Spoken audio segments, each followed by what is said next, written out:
என் அன்பு மாணவ செல்வங்களே, எல்லாருக்கும் இந்த குரல் தாத்தாவின் வணக்கம். இன்னைக்கு மக்கள் பேர் அதிகாரத்தின் கதையை கேட்குறீங்களா? அன்று கிறிஸ்துமஸ் நாள்.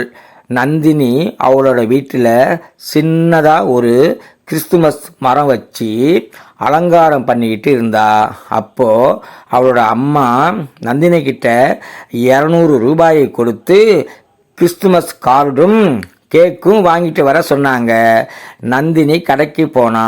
அந்த கடையில் ஒரே மாதிரியான கேக் 2 இருந்துச்சு. அவ அதோட விலை என்னன்னு கடைக்காரர்கிட்ட கேட்டா. அவரு ஒரு கேக்கோட விலை 180 ரூபாய். ஏன்னா அது ரொம்ப அலங்காரம் செய்யப்பட்டது. இன்னொரு கேக்கோட விலை 150 ரூபாய் தான். ஏன்னா அதோட அலங்காரம் கம்மியா இருக்கும் அப்படின்னு கடைக்காரர் சொன்னாரு. நந்தினி யோசிக்கிறா. அம்மா கொடுத்ததோ 200 ரூபாய்.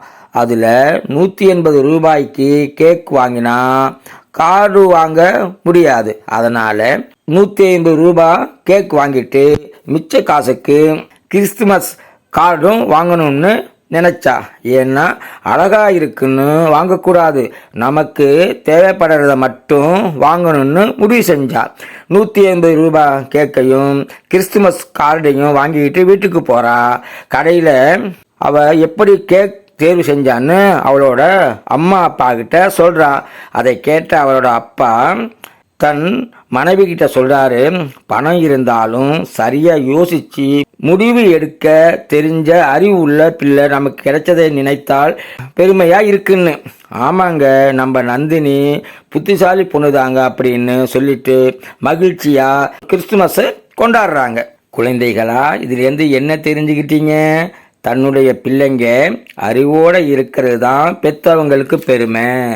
அதைத்தான் திருவள்ளுவர் 7வது அதிகாரம் மக்கட்பேரில் முதல் குறளில் சொல்றாரு. அந்த குறள், பெருமவற்றுள் யாமறிவது இல்லை, அறிவறிந்த மக்கட்பேறு அல்ல பிற.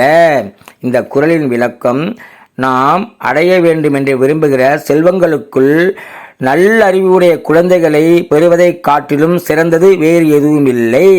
இது 61வது குறளின் விளக்கம்.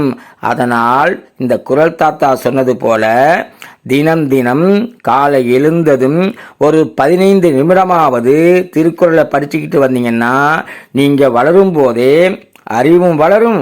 உங்களுக்கு இந்த சமுதாயத்தில் மதிப்பும் மரியாதையும் புகழும் சேரும். எல்லாரும் திருக்குறளை படிப்பீங்களா? மறுபடியும் இன்னொரு கதையை சொல்றதுக்கு வர்றேன். எல்லாருக்கும் நன்றி.